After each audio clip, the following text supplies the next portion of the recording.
Solar energy का कमाल, किसान होंगे माला माल। 2030 का टारगेट, तैयार है फॉर्मेट।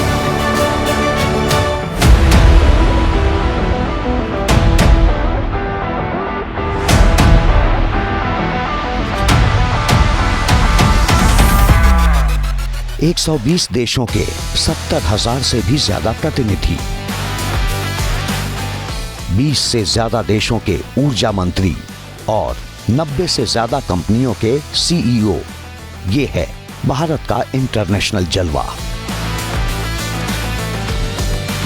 दिल्ली में द्वारिका का यशोभूमि कन्वेंशन सेंटर 4 दिन तक पूरी दुनिया में छाया रहा, आकर्षण का केंद्र रहा। इंडिया एनर्जी वीक 2025 करीब 1 लाख वर्ग मीटर से भी ज्यादा क्षेत्र में हुए इंडिया एनर्जी वीक का फोकस था ग्रीन एनर्जी यानी हरित ऊर्जा, जिसे जानने समझने के लिए पूरी दुनिया दिल्ली में जुटी थी। इस भव्य और सफल आयोजन के साथ ही भारत दुनिया का दूसरा सबसे बड़ा इंटरनेशनल एनर्जी फोरम बन गया। कामयाबी इसलिए बड़ी है क्योंकि भारत ने सिर्फ 3 साल में ये उपलब्धि हासिल की है। दुनिया का हर एक्सपर्ट आज कह रहा है कि 21st सेंचुरी भारत की सेंचुरी है।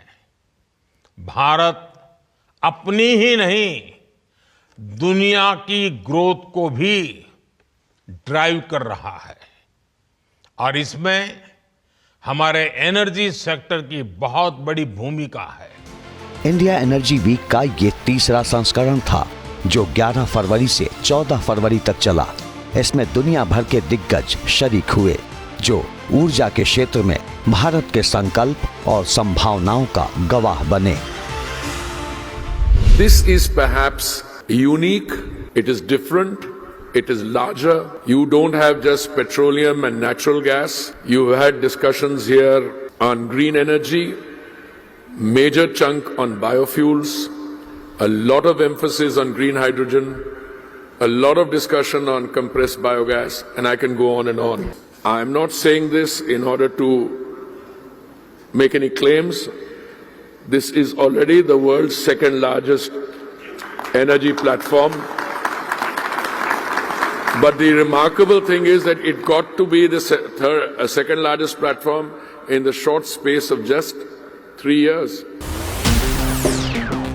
इंडिया एनर्जी वीक 2025 का मकसद था देश के पेट्रोलियम प्रोडक्ट से जुड़ी जानकारियों को दुनिया के सामने लाना और ये बताना कि ग्रीन एनर्जी के क्षेत्र में भारत कितनी तेजी से अपने लक्ष्य की ओर बढ़ रहा है। यदि हम आज के परिप्रेक्ष्य में देखें और स्पेशली एनर्जी इंडस्ट्री को देखें तो जो हमारे एम्प्लॉयज़ हैं वो सबसे बड़ा हमारे लिए एसेट है। हम मशीनरी ला सकते हैं, टेक्नोलॉजी ला सकते हैं, लेकिन किसी भी ऑर्गेनाइजेशन के लिए जो सबसे बड़ा चैलेंज आज की डेट में है वो अच्छे एम्प्लॉयज़, स्किल्ड एम्प्लॉयज़ को लेके आना है और लेके आने के बाद उनको एक पूरे ऑर्गेनाइजेशन में बांध के रखना है, उनको कंटिन्यूसली एंगेज रखना है ताकि वो ऑर्गेनाइजेशन के साथ जुड़े रहें।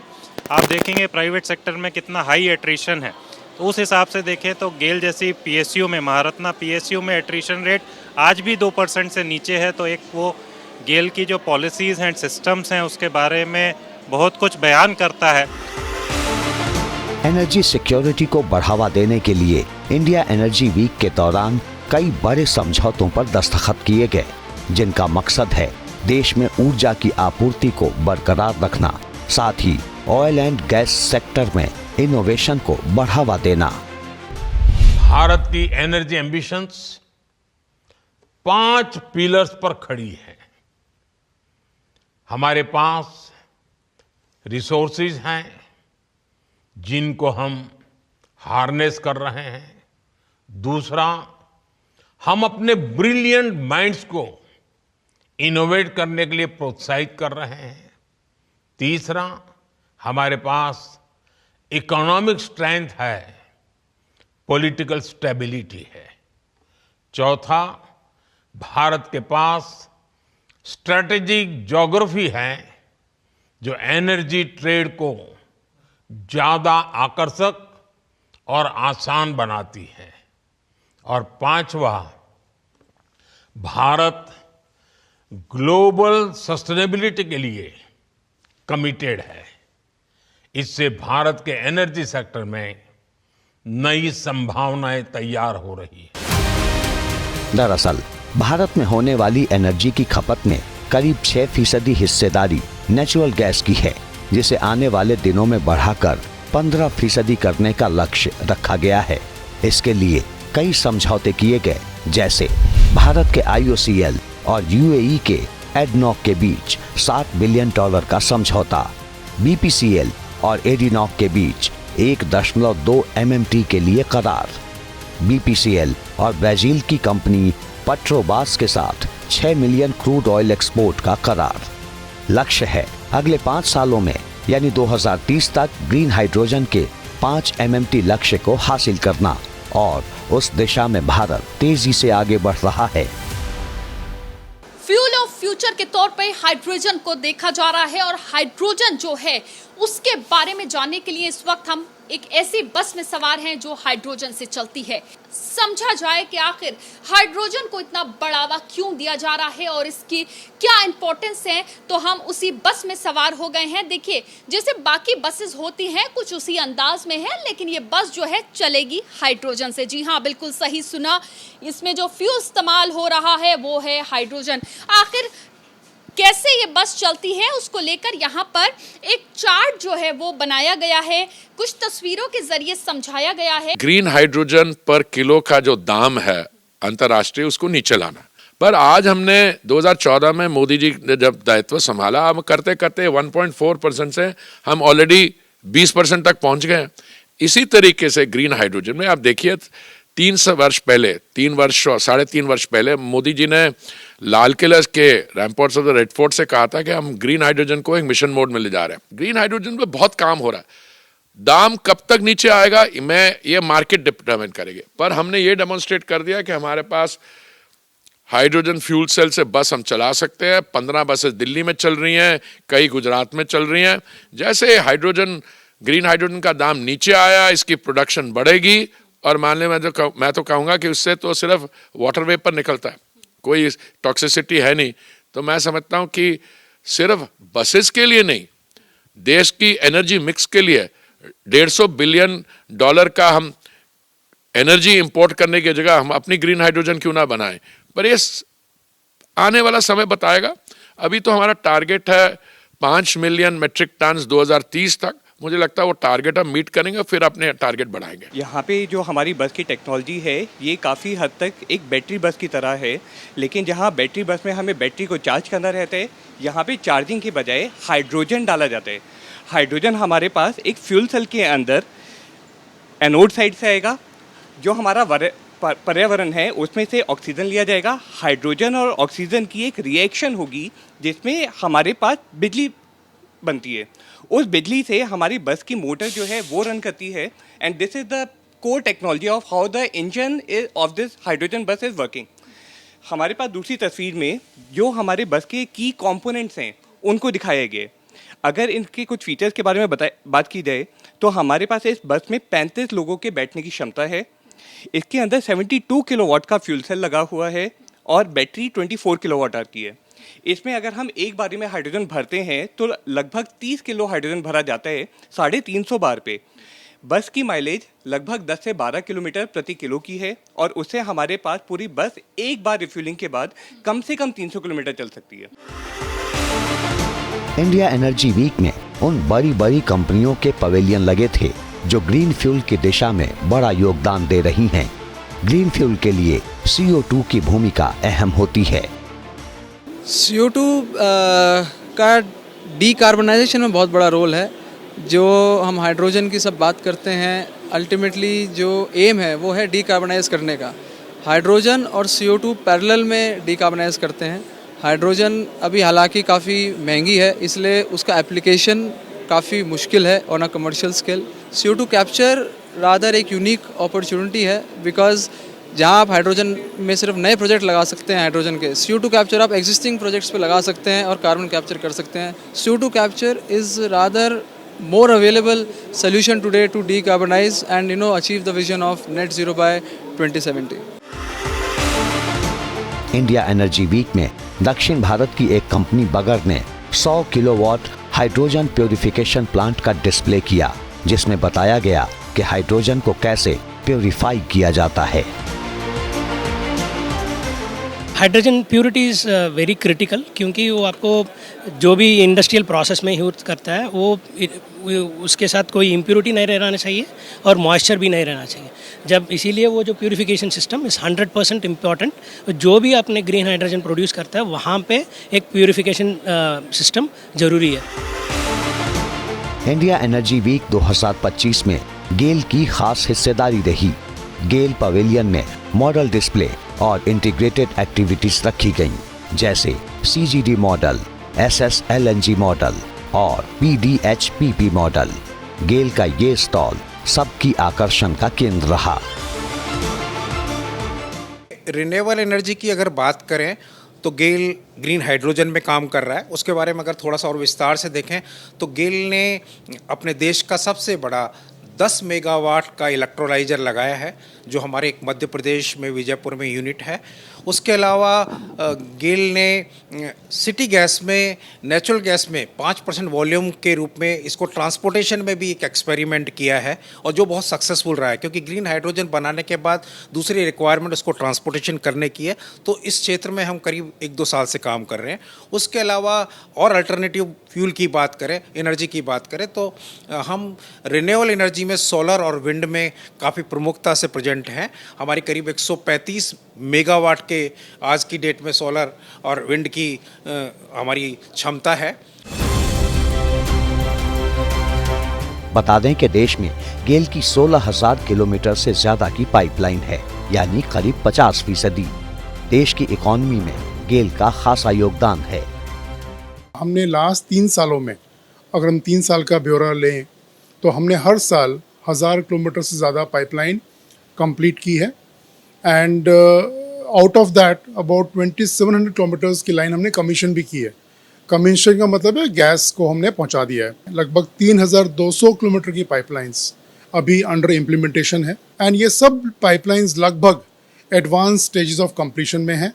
सो एक गुरदासपुर जम्मू की पाइपलाइन को अगर हम छोड़ दें तो हमें उम्मीद है कि सारी पाइपलाइंस हम 2025 में ही ख़त्म कर देंगे। इसके अलावा 2 पाइपलाइंस ऐसी भी हैं जो गेल अपने प्रोजेक्ट्स के लिए डेडिकेटेड रूप से ले कर रहा है, and these are liquid hydrocarbon pipelines. इनमें से एक है C2C3 पाइपलाइन और एक है उड़ान उसार पाइपलाइन, जो प्रोपेन ट्रांसपोर्ट करेगी हमारे PDH/PP प्लांट के लिए। गेल हमेशा से डिकार्बनाइजेशन के फेवर में रहा है। गेल का बिजनेस भी अगर आप देखें तो we sell environment friendly energy. So GAIL is one company जो हमेशा से ही एनवायरनमेंट फ्रेंडली रही है। हमारी जितनी भी कैंपेन हुई है, गेल की हवा बदलो कैंपेन थी, हम पोल्यूशन फ्री एनर्जी प्रोवाइड करते हैं।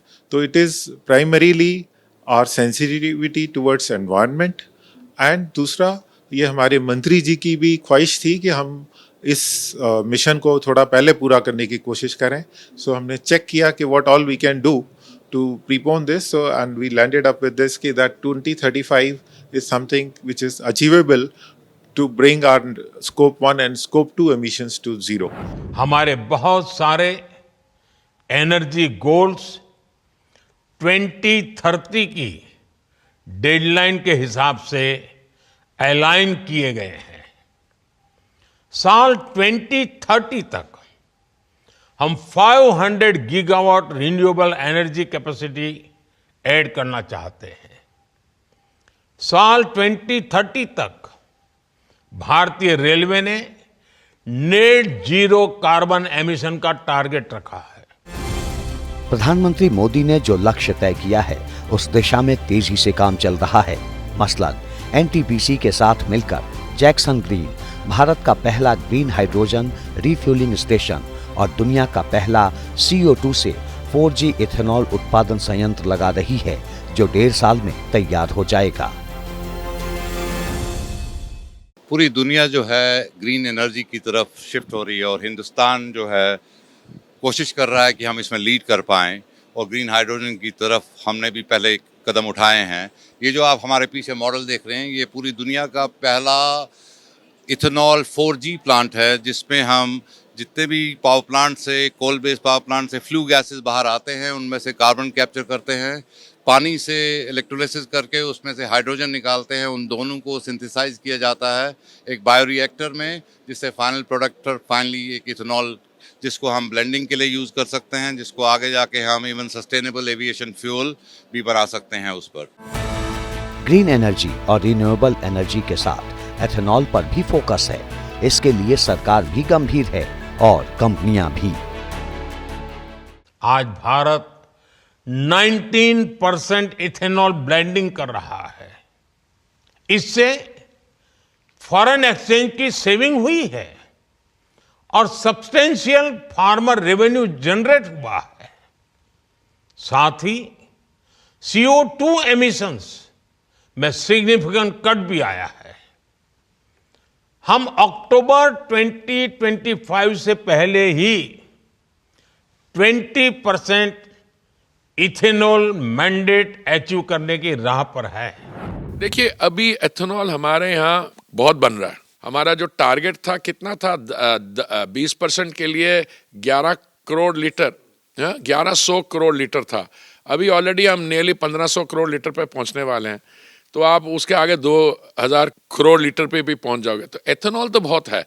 हम ऑलरेडी इसको टेक्नोलॉजिकल अपग्रेडेशन कर रहे हैं। आपका सवाल 4G का, देखिए अभी हम नॉर्मली था, फिर 2G के प्लांट लगे पराली से एथेनॉल बनाने के, फिर वो नॉर्थ ईस्ट में बैम्बू से बनाने के लिए, 3G जो है इंडस्ट्रियल गैसेस है।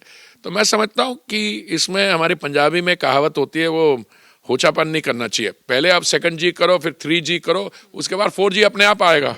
हमारे देश ने एक टारगेट फिक्स किया है कि हम 2030 तक 5 मिलियन टन हाइड्रोजन की कैपेसिटी करना चाहते हैं, जिसके लिए $100 बिलियन का एक खर्चा अनुमानित किया गया है।